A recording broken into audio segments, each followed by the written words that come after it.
Hi, it's Tracy from Two Rocks Tarot with this week's tarot tips and tricks, and today I'll be talking about tarot ethics. So what does tarot ethics actually mean? So when I first started 28 years ago, there was no such thing as tarot ethics. It wasn't something that was discussed. I mean, it was probably always around, but it wasn't something that was discussed as it has been in the last, I don't know, maybe 5-6 years sort of thing. Now it's this really big thing that goes around about tarot ethics. So tarot ethics, just to kind of let you know what it is when you refuse to do third-party readings. So third-party readings is when a client books a reading with you and then they ask about another person, such as their husband or a love interest, their mother, father, whatever.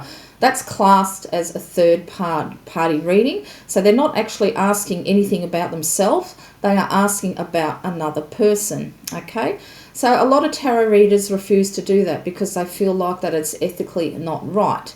I'm not one of those. I believe that when a client pays for a reading, they have a right to ask whatever damn question they want to. I do third party readings all the time.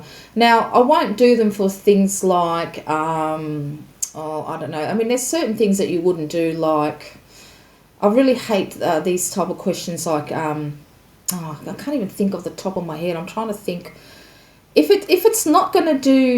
it's asked in a way that's not going to help them. So if they're asking about, say, the health of their partner because they've found that they're finding that being a little bit secretive or something like that, that's probably something that I wouldn't answer. So what I would do is I'd reframe the question. I'd say, what can I do to help my partner's health, instead of actually asking what's specifically wrong, because that's a little bit of a grey area. I don't actually do health readings anyway. I've got that stated on my website, and I've got that stated where I read on Future Me that I do not do health readings at all, and always advise my clients to see a medical practitioner or a psychiatrist for mental health issues, psychologists, whoever you want to see.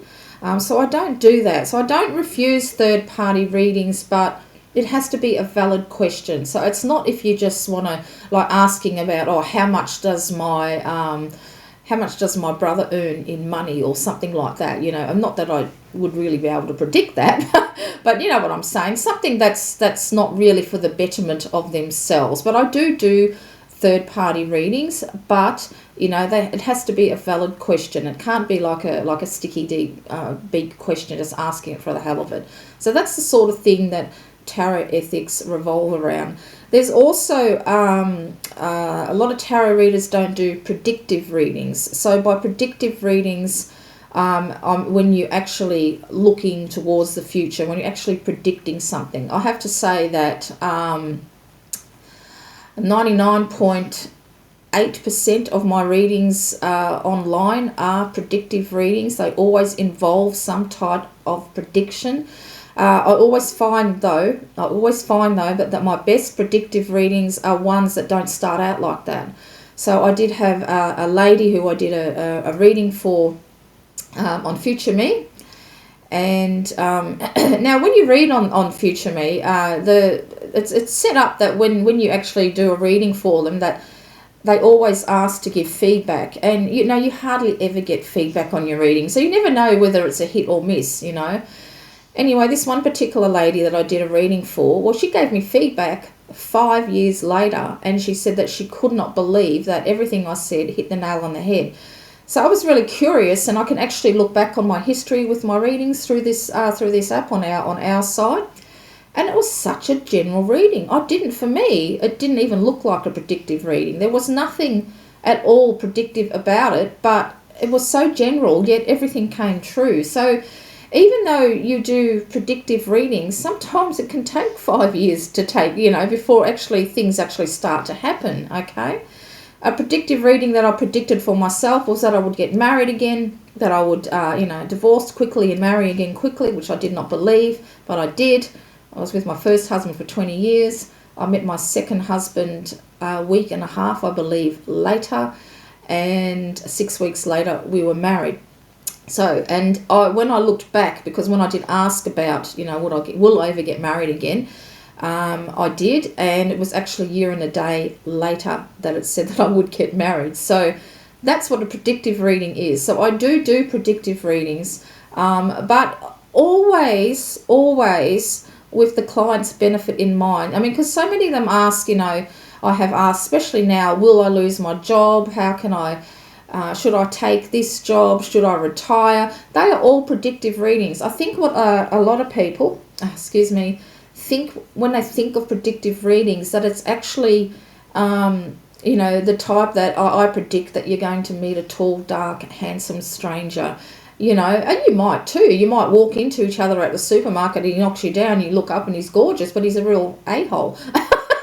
So, but I think that's what a lot of people think of when they think of predictive readings. It's not really like that. Most of my predictive readings are things like that, based on losing their job, keeping their job, changing careers, retirement, how their kids are going to go to school, how can they help them at school, all that type of thing. Is predictive reading. So when readers say they don't do predictive readings, it's not really necessarily true.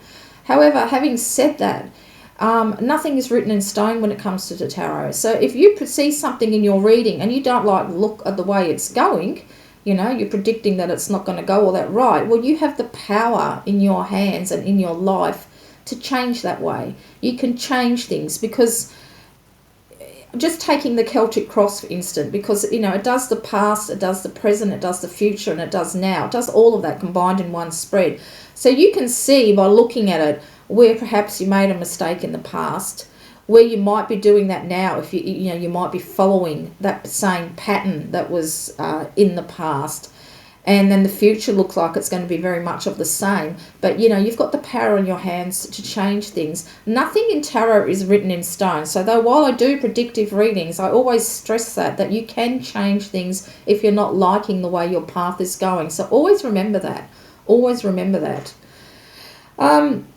Another thing too is refusing a client. Okay. Now, sometimes a client will, book a reading for you, and they ask a question that's something silly like, when will I die? Now, that's a predictive reading as well. But, believe it or not, people ask that, when will I die? What a stupid question to ask. So, of course, you're not going to read that, and you'll refuse that client.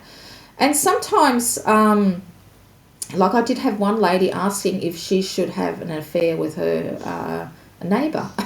Believe it or not, with her next door neighbour. You have some incredible things about that, and I refused to read that question. Okay, I refused that client. It's not something I'm interested in reading in, because if you're asking the question in the first place, well, you know that you shouldn't, right? Okay, so you're quite within your rights as a tarot reader to refuse a client who is asking a question that you do not feel comfortable with, who's asking a question that's not really going to do them any iota of good whatsoever. And sometimes you need to refuse a client. You try to read for them, and you just can't. Okay, you just cannot connect with them. You might, and they don't. Now look, they do say that you shouldn't do this, but I will touch on this. You might decide to gather up the cards, shuffle them again, spread it out, and still nothing's happening. So you can actually say that you're quite within your rights to say, look, I just can't connect with your energy right now. I can't actually read anything. And you can ask them to concentrate more clearly on the question that they want to ask you, and try again and see if that helps. But if it doesn't, just say so and refund them their money back. There's absolutely nothing wrong with that, because sometimes you just don't gel with a person. Sometimes they close themselves off from you because they're afraid of the answer that they're going to give you. That's a big thing. They're actually afraid of what they're going to tell you. So there is no harm in actually refusing a client if you're not gelling with them, or they ask you a question that you feel is not ethical as well, because it's all about tarot ethics. So there's absolutely nothing wrong with refusing a client that you're just not connecting with at all. You're quite within your rights to do that. You as the tarot reader has all the power. You really do. You all want to. Everybody reads the tarot because they want to help people. They want to help their clients move forward and so forth. But if the client is not willing to help themselves, well, then you can't help them. And sometimes a gentle rebuff of saying, sorry, I cannot connect with you, or I don't feel comfortable with reading that question, is what has to be done. Okay? So that's probably enough about tarot ethics. But another thing I wanted to, because I couldn't really do a video on each one of these subjects, because, you know, it's only 9 minutes into this one. So I'm actually going to touch on something on shuffling, which might be a weird thing, okay? Now, when it comes to shuffling cards, I shuffle them like this, because I'm not a rifle shuffler, and I just, you know, and if you're wondering what deck I'm using, I'm the Golden Tarot Nouveau. See that beautiful gold gilding on there? Just gorgeous. It's a new deck. So that's how I shuffle, okay? I just shuffle like that.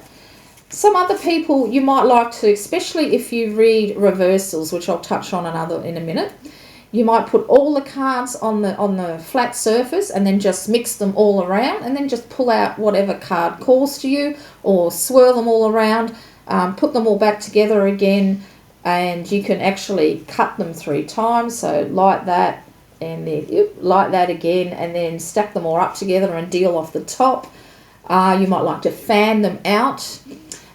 You might also, when you fan them out, you might like to use a pendulum and hover over the cards and see which one is the pendulum is pointing out to.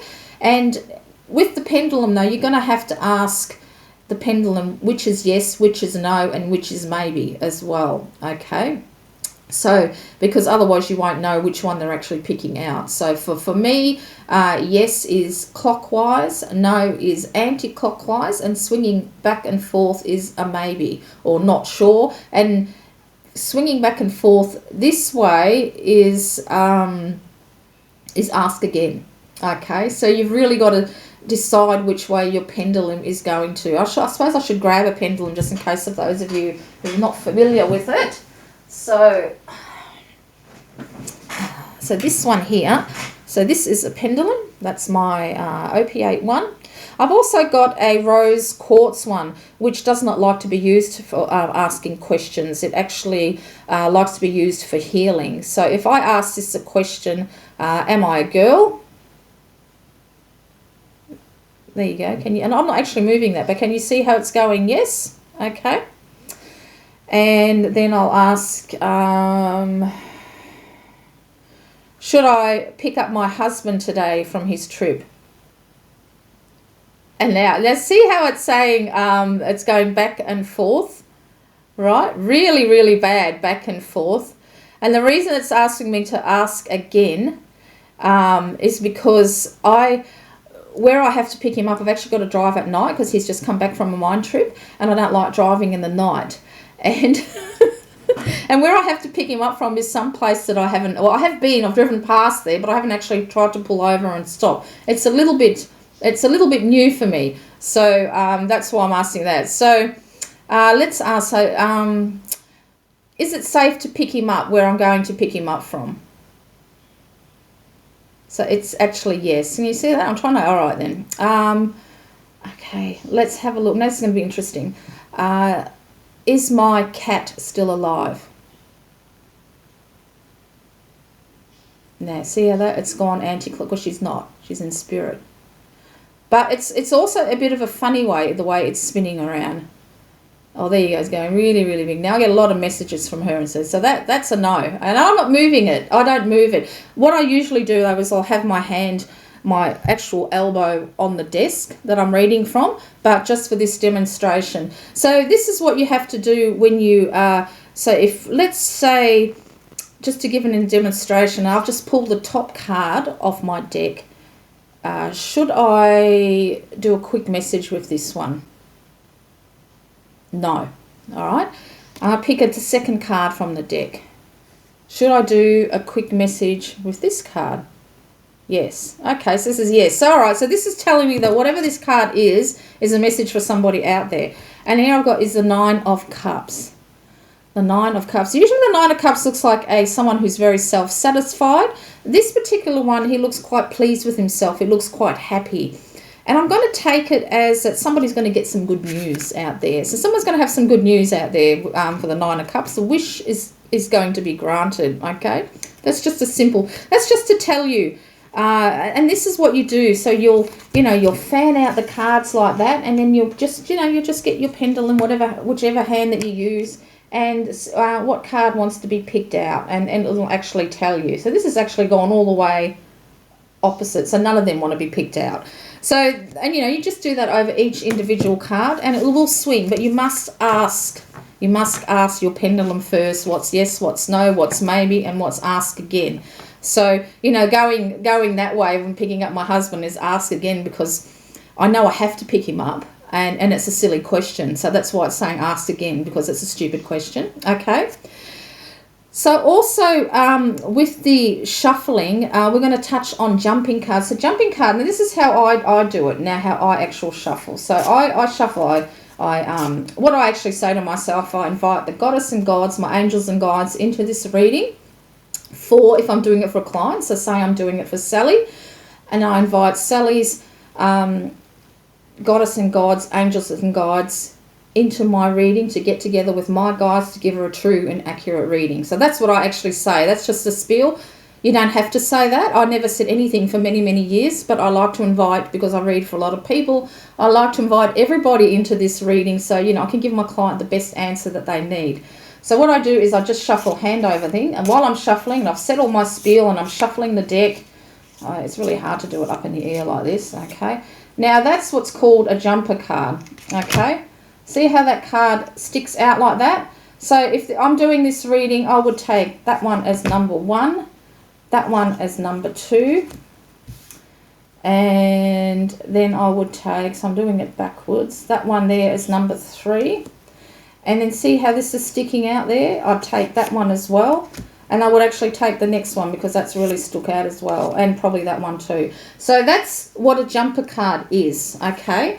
But also a jumper card is when it actually falls out of the deck. So now sometimes you might get 12 fall out or 20. So that's not going to be right. But you might be shuffling away like this and one falls out. And sometimes what will happen is one will flip out like that. It'll actually literally turn over and flip over. That's a jumper card as well. Some people don't read them. I always read them, because they always have a message. It's always meant to be. For me, a jumping card is something that I always include in my readings. Totally up to you if you want to include it into your readings, but for myself, yes, it does. I always include them in, because particularly when they actually leap out of the deck and sometimes even fall on the floor, I always read it. And sometimes they will fall upright as well. So, this is upright. Now, this is a reversed card.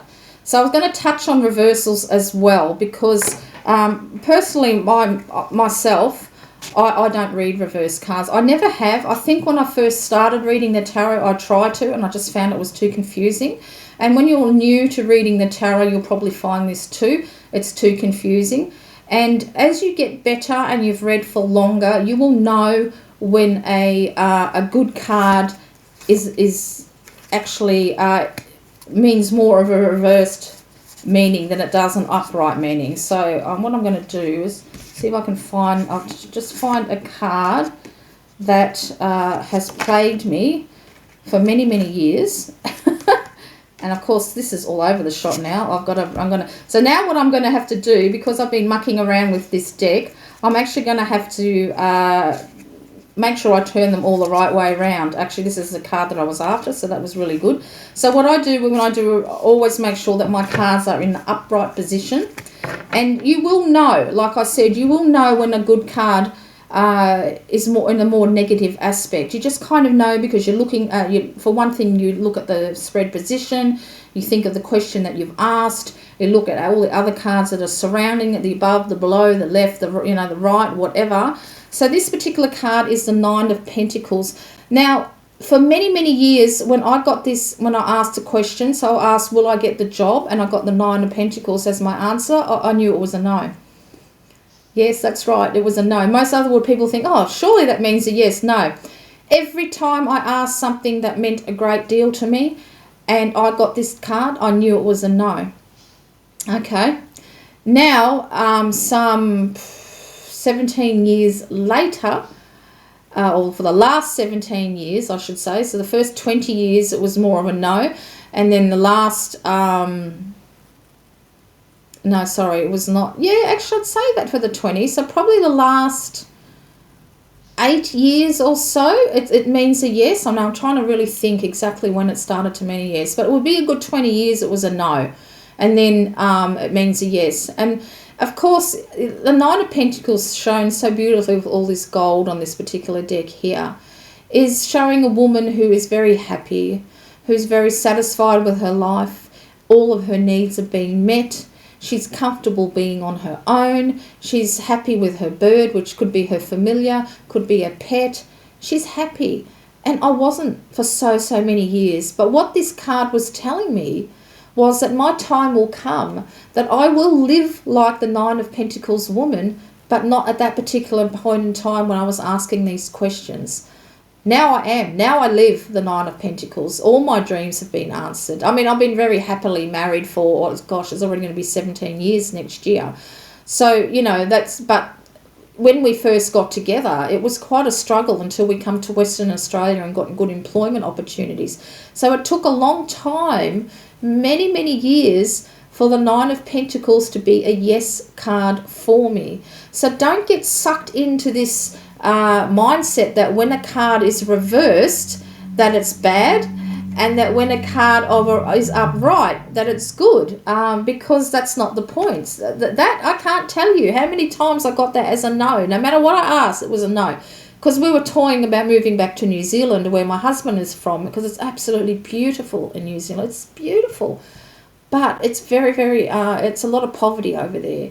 And when we were talking about that to other people who worked and lived in New Zealand, on our honeymoon, they said not to do it because the wages are so poor there, you know. So we didn't. We were thinking about moving, even though we lived in South Australia, we lived in a small country town. We were thinking about staying in Adelaide, you know, because he's got a couple of kids there, but the work opportunities weren't there. So we come to Perth, and my husband's got a fantastic job, and for the last 5 years I haven't worked. We've been living off the one income, mostly because of my deafness, because I just can't get a job because, you know, now I wear 2 hearing aids, so it's gotten worse. So, you know, you can imagine, I used to work in internal sales, and, you know, it's great now with my mobile phone because it's Bluetooth to my hearing aids, but, you know, you're not going to get a job like that, and my age is against me because, you know, I'm 54. So, but I am still living like the Nine of Pentacles because I've got a roof over my head, a beautiful house, I've got a beautiful husband, a beautiful life, I've got everything that I need. I'm truly happy. But gee, I tell you what, it was many years of struggle before this particular card meant a yes. So that's why I don't read reversals. You don't need to. You don't need to. You will know when a card means yes and when a card means no. You truly will. So you don't need to read reversals. Of course, some people will, and that's entirely up to them. If you're happy to read reversals, then do so. But I'm telling you, as the years go by and the more proficient you get as a reader, you will know by just looking at the cards when it means a more negative aspect of the card. Because, you know, sometimes the Five of Pentacles can be a good thing. You know, so we all know what the Five of Pentacles looks like. I should have got the card out, shouldn't I?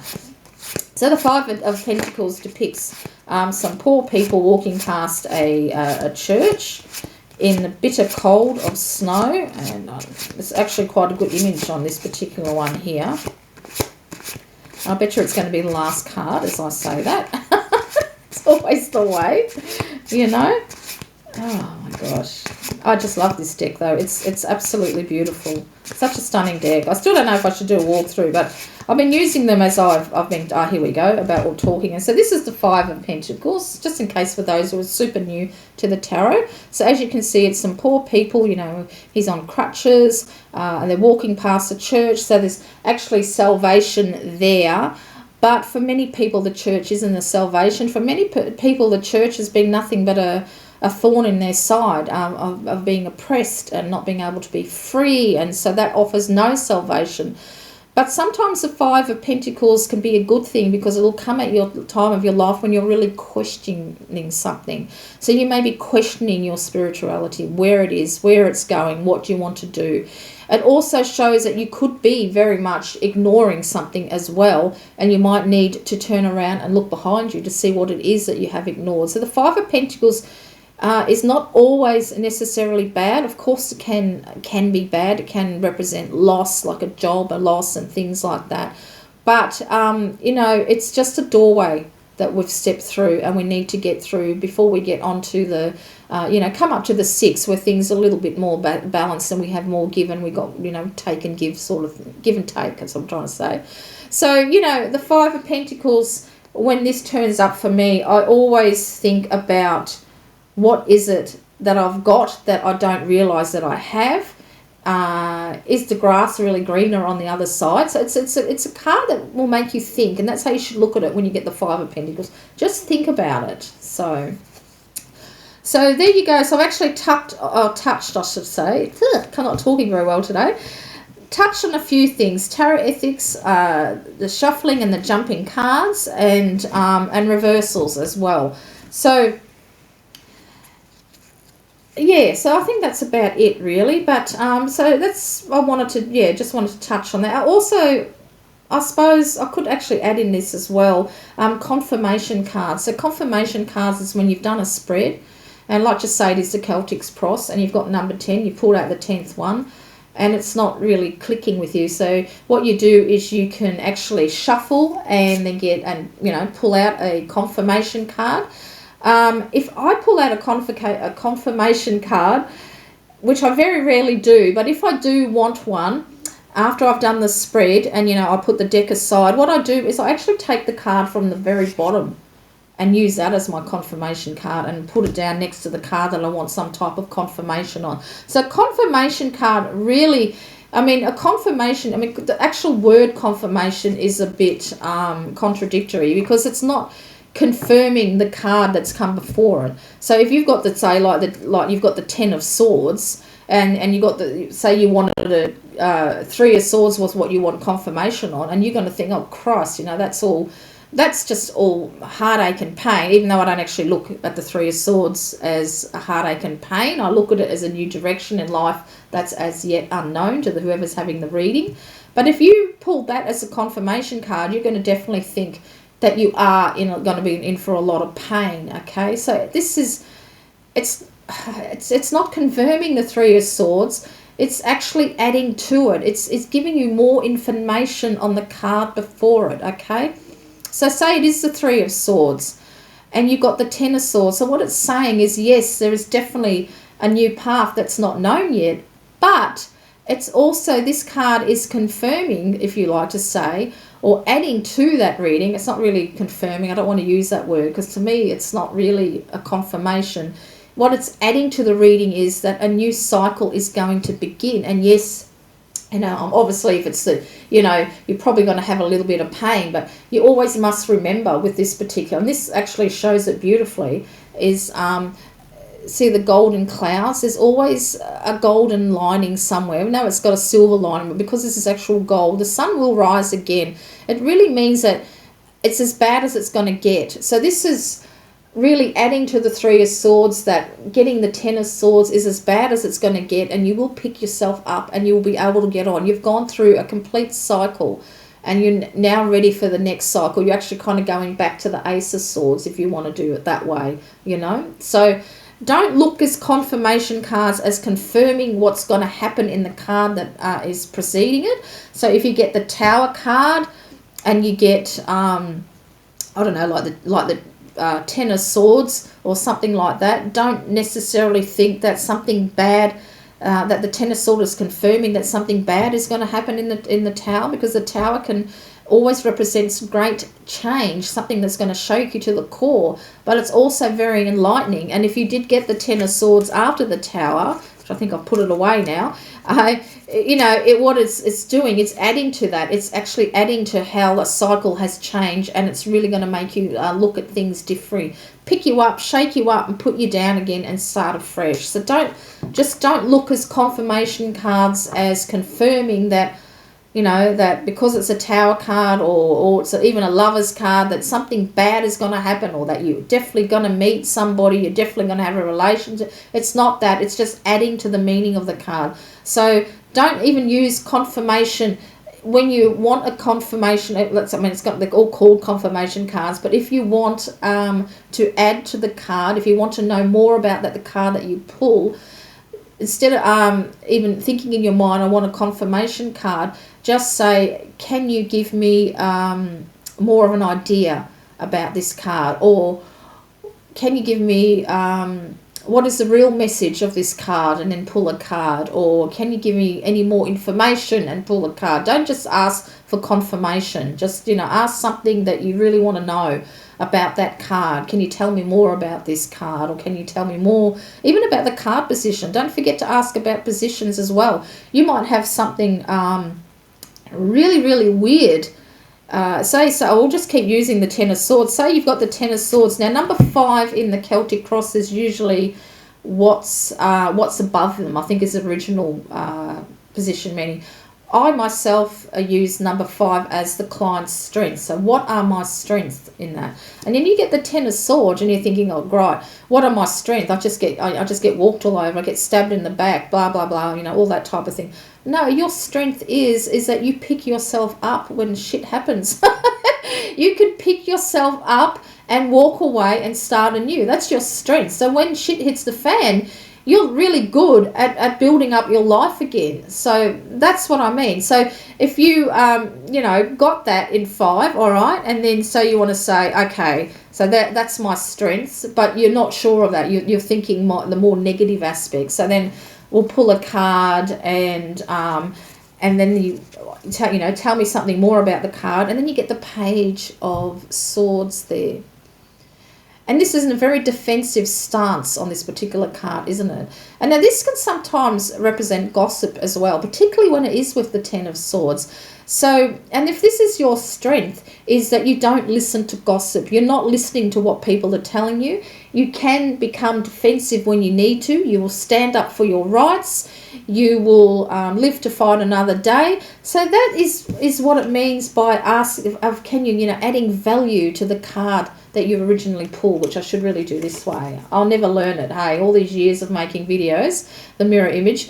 But that's what this card is. It's not confirming it. It's adding to the message. It's adding to the message of the card, and it's adding to the message of the card position, which in this case was what are my strengths, So if you're just pulling the, Ten of Swords and you're thinking of all the negative aspects, and then you get, the Page, that's how it can, and you can keep on adding. You can add in many coloured cards as you want, but it kind of defeats the purpose. I always feel 1 to 2 cards is enough if you're wanting to add to the message of the previous card. But I thought I would touch on all 3 of these and make it the one video, because it's a little bit hard to make a video just on reversals, just on confirmation cards, and shuffling as well. So there you go. So that's this week's tarot tips and tricks. I hope you've enjoyed it. Please press like and subscribe and hit that notification button. And of course, always, if anybody's got any questions, please ask. I'm more than happy to answer them. Until next time, this is Tracy.